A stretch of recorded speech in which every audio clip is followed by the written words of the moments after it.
Ассалаумағалейкум, құрметті достар. Бүгін біз Жылаған Атаның басындамыз және де Жылаған Атаның жолы тағы басқа қызықты мәліметтерді бөлісетін боламыз.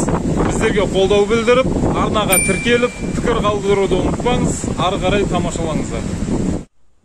Таңғы сағат 6-лар шамасы Жылаған Атаға шығуға дайындалып жатырмыз.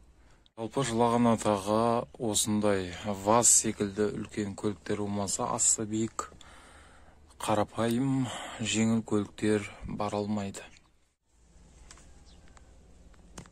Сенің ауыл ма? Жейнек ауылы. Ne demek en al? Ne demek tuttun demek?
Жаратқанның жазуымен қанша жылдан бері ниеттеніп баруға тырысқан Жылаған Атаға да бару нәсіп болыпты. Күнделікті өмірде көрмейтін жолдарменен Құдайдың жаратқан керемет табиғатын қарап, тамаша болып келе жатырмыз. Мына Олжас деген бауырымыз, әпшеміз, анамыз және де басты осы келуімізге себепкер болған Алматыдан келген қонақ әпкеміз де бар, Айгүл деген кісі. Баршамыздың зияратымыз Алла қабыл қылсын. Жақсы жерлерді көру сіздерге де нәсіп болғай. Жаратқан нәсіп етсе, Жылаған Атаға да жақындап қалдық. Бұл жерге келетін көліктер анау-мынау емес, асты биік көліктер ғана келе алады. Неткен керемет табиғат десеңіздер.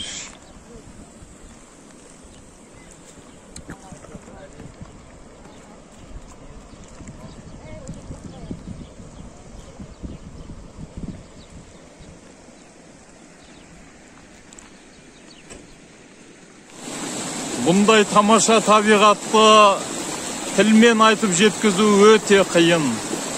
Себебі бұған сөз жетпейді дейміз бе, сондай бір ғажап. Барлықтарыңыз келу нәсіп болсын. Бұндай жерге келу әркімге нәсіп бола бермейді.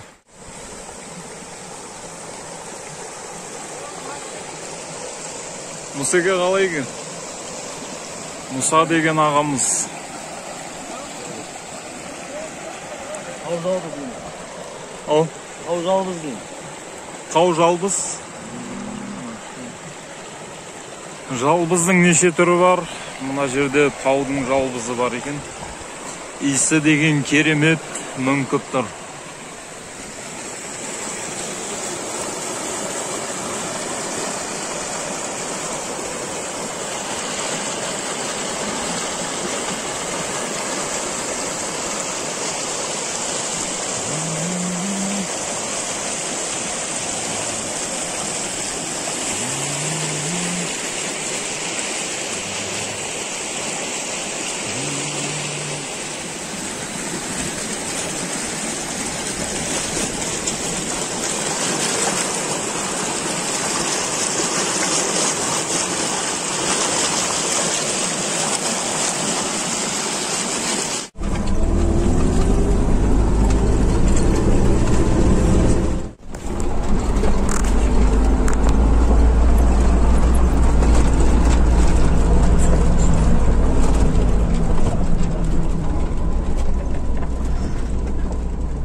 Экстрим қалайтын жандарға не демекшісіз? Жоқ, жүрегі ауыратындарға басына кетті. Жүрегі ауыратындар келмесін деп.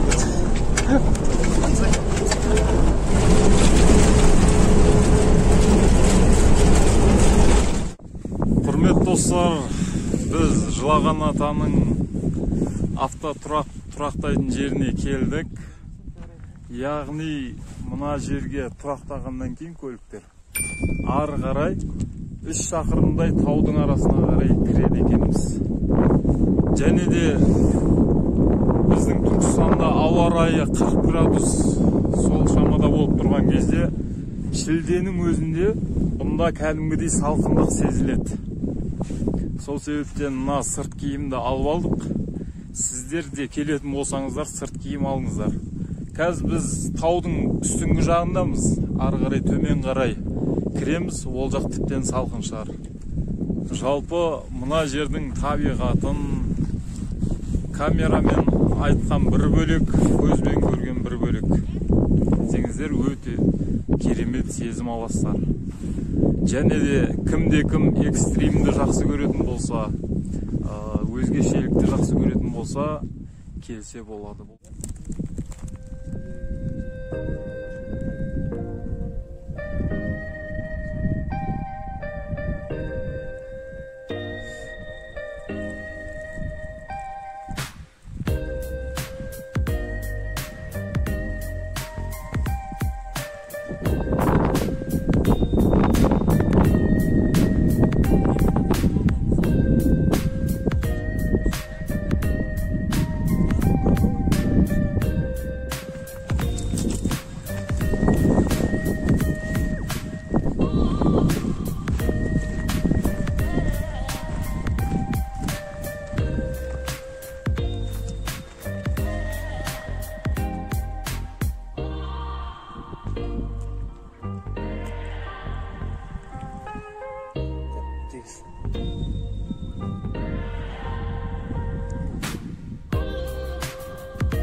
Зиярат қабыл.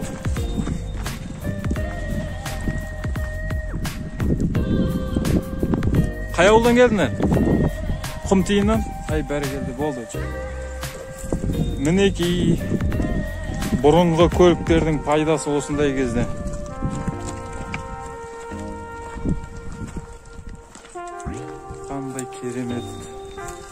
таза табиғатта, таза табиғи көлікпен. Керемет емес пе ағайын? Таудың төбесінен 3 шақырымдай жүріп келе жатырмыз. Егер жандарыңызда үлкен кісілер болатын болса, міндетті түрде сүйейтін бір зат алып алыңыздар. Аса таяқ па, немесе бір жаңағыдай арнайы сондай таяқшалар болады ғой. Сондай алып алсаңыздар дұрыс екен. Себебі 3 шақырымның жартысына келдік. Бұл таудың кәдімгі астына қарай түсесіздер, одан жоғары көтерілерде тағы да қажет болады. Біз енді жастау болған соң кішкене жаңағыдай қызулықпен жаңағыдай білінбей тұр бізге. Бірақ үлкен кісілерге кәдімгідей білінеді. Сол себептен керек заттарды мұқияттап, жинақтап, үлкен кісілердің қамын жасап келсеңіздер, тіптен жақсы болады. Құрметті Сакелаев арнасының көрермендері, біз Жылаған ата кесенесіне келіп тұрмыз қазір. Жерлеген несінің орнына, қасиетті орынға зиярат жасағанымыз. Бұл жердің аңызы да керемет. Аңызы қысқаша айтатын болсақ,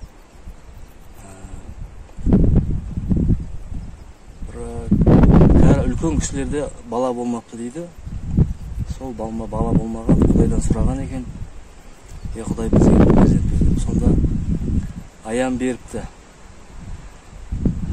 Періште келіп аян беріп, сонда сізде бір бала болады. Сол бала месте туылады. Сол балаға 7 жыл шыдасаңыздар, керемет жақсылық болады, үлкен жақсылық болады.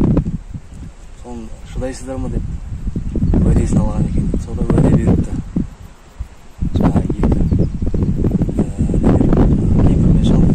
Түстерінде көрген ғой, екеуі бірдей көрген.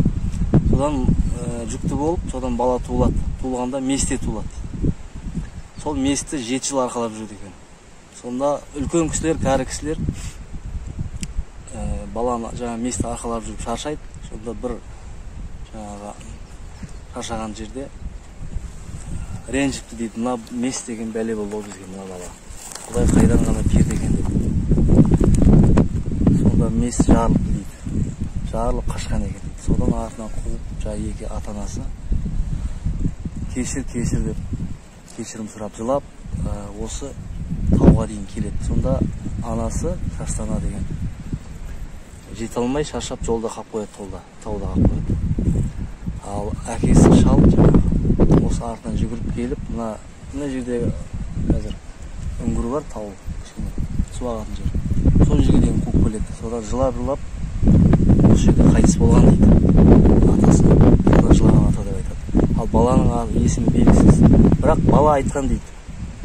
Бір аңыздар да, бұл аңыздар үлкен кісілерден естуіміз бойынша бала айтқан екен дейді. Мен сіздерге енді бала болмаймын. Менің өзімнің шығатын кезім болады. Ақырда түсем, заман ақырда. Жерден мәді шығады, көктен Иса түседі. Сол кезде мен соның қатарында боламын. Сол Жылаған атаның зиярат етіп жатырмыз. Құрметті бауырлар, біз мінекей Жылаған атаның төменгі жағы негізгі орынға келдік. Осында тынығып отырмыз. Мұнда бөлме бар екен, жатып, төсектер бар. Және де тамақ істеуге қазан ошақта бар екен. Қонып, тамақтарыңызды істеп, арқайын демалсаңыздар болады.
Жылаған ата басындағы оққандағы шығатын су таудың астындағы мына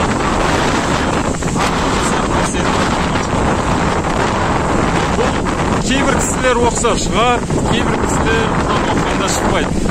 Бұны несібе десек те болады, және де Алланың бұйрығымен әрбір нәрсе. Бұның бәрі Алланың құдіреттілігі, Алланың керемет жаратылысын көрсететін нәрсе.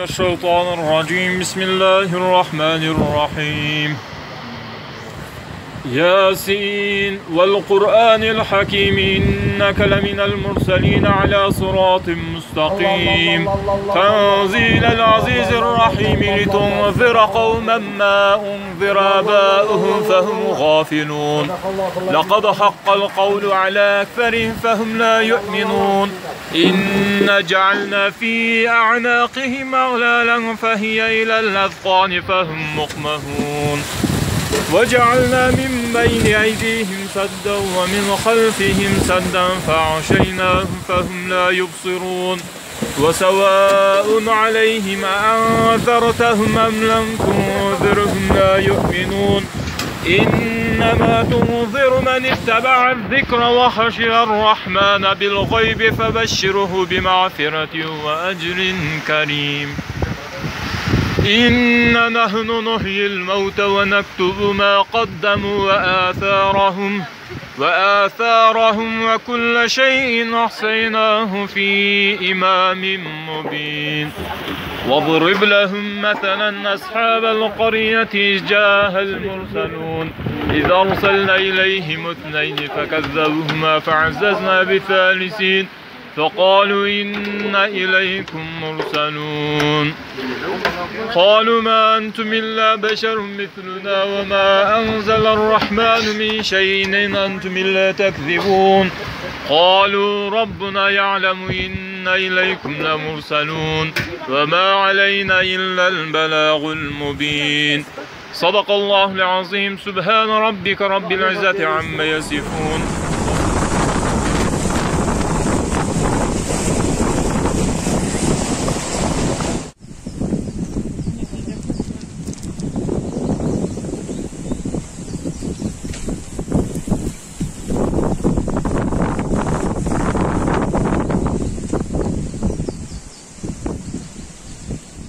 Life arnasına tіркеліңіздер.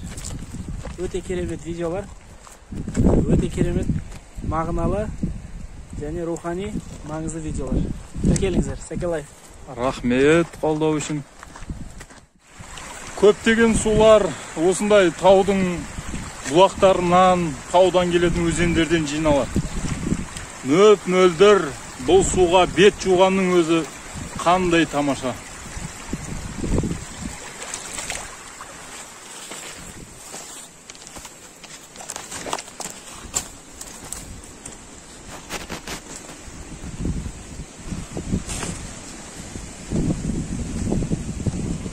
Жатыры деген осы міне. Ананың жатыры ма? Иә. Бала күтіп отырған жаңа әке шешесін. Өз жерде. Әке шешесі көрінген уақытта мына тасқа бір аунап өткен ананың жатыры болып қалған мына жерде міне.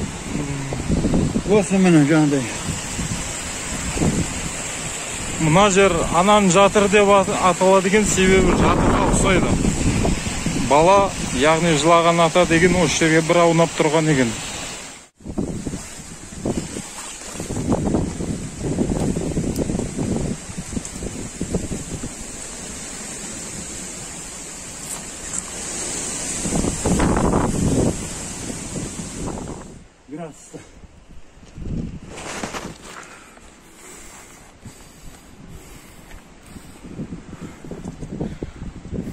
Көп адам көре бермейтін жерлерді көру үшін тау ішкі секілді таудың бетімен шығып келе жатырмыз. Аздап ентіктік. Бірақ сонда да Мына біздің көргіміз келген дүниелер осынша терлегенімізге лайықты деп ойлаймыз. Жылаған ата кірген үңгір таудың биік бөлігінде, соған келе жатырмыз. Мынау жылаған ата ата-анасынан қашып келе жатып, үңгірге кірмей тұрып, аяғының ізі қалған дейді. Оң аяғы, сол аяғы. Сол аяғың үшін. Таста осындай белгі қалған. Кәдімгі аяқтың ізіне ұқсайды. Оң аяқ, өкшесі. Анау жамбасы. Қайсы сол аяғы, оң аяқ? Мынау сол аяғы. Сол аяғы. Мынау сол аяғы. Мынау оң аяқ, өкшесі. Мынау жамбасы, мына баланың отырған жері. Мына көйлек. Мынау жамбасы, мына көйлектері қыртыстырсы.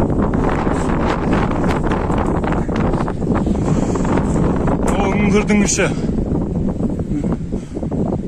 Мешіт үңгір, періште тұғылған үңгір дейміз. Осыны жанды. Мына бала осы жерде осы таста отырып, әке-шешесіне айтқан, мына дүниеде кездесеміз, арғы дүниеде кездесеміз, арттарыңызға қарамаңыздар. Бір өзен су ағып отырады, елдеріңізге ырсық несі барып біледі. Анау шаңырақтан баланың періштелер көтеріп, Алланың әмірімен ақ кетіп бақ. Оған атаны періштелер алып кеткен дейді. Мына бірінші, мына неден не қылып, алып шыға алмай, мына үңгірден сөйтіп мына жерді жарып алып кеткен дейді. Яғни тірідей періштелер көтеріп кетті деген аңыз әңгіме бар. Мына үңгірдің іші өте кең екен. Бұл да шын аңыз ақиқат шығар мүмкін. Аллаға мәлім. Намаз оқиды, Құран оқиды, Алла десе, мына таудың ортасын жарымда аққан судың құрамында өте күміс көрінеді. Зіркетімен жарған ғой жанында. Динамитпен жарған ғой. Сөйтіп ана жанында дәудің тастан сол өйден құлаған екен. Сөйтіп бір ортасында... Құрметті зияратшылар, саяхатшылар, мынандай вандализм тірлігін жасамасаңыздар екен. Таза табиғатты ластамайық. Бұл біздің ұрпағымызға, басқа да кейінгі көрер кісілерге қажет. Өтініш сіздерден.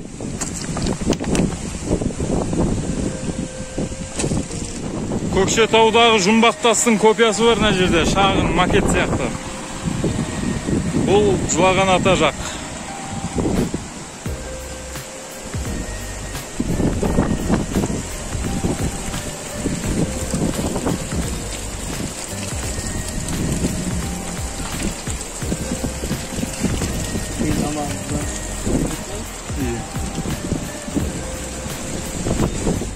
Құрметті достар, қателеспесем, бір сағаттық пікір 70 жылдық ғибадатпен тең дейді. Және де бұл не үшін пікір?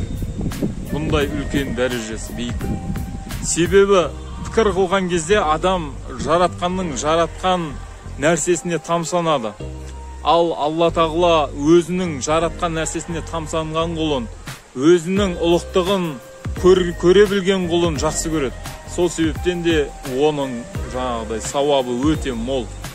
Сол себептен де қай жерде жүрмесеңіз де пікір қылуды ұмытпаңыз. Жаратқан бәрінен ұлы Алла ұлы, және де ол бәрін білуші. Баршамыздың қате кемшілігімізді кешіп, жақсы істерді нәсіп қылғай бауырлар.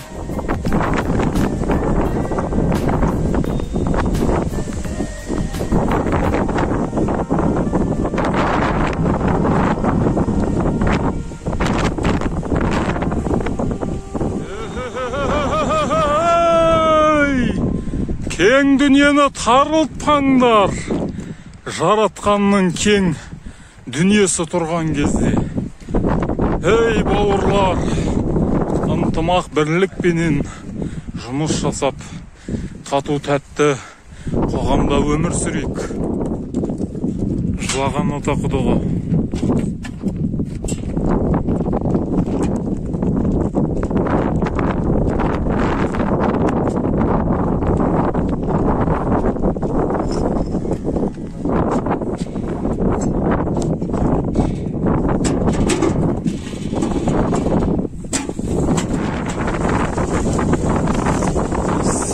şöyle kalktı.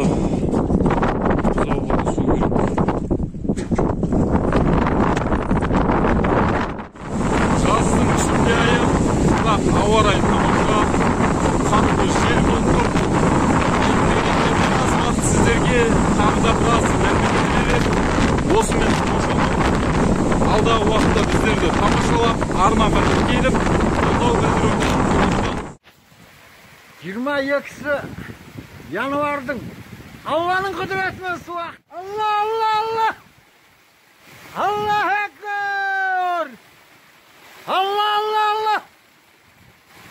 Аллаху Акбар, Аллаху Акбар. Lam ilahe illallah, Bismillahirrahmanirrahim. Allahu ahad, Allahu samad, lam yalid wa lam yakul lahu kufuwan ahad. Bismillahirrahmanirrahim.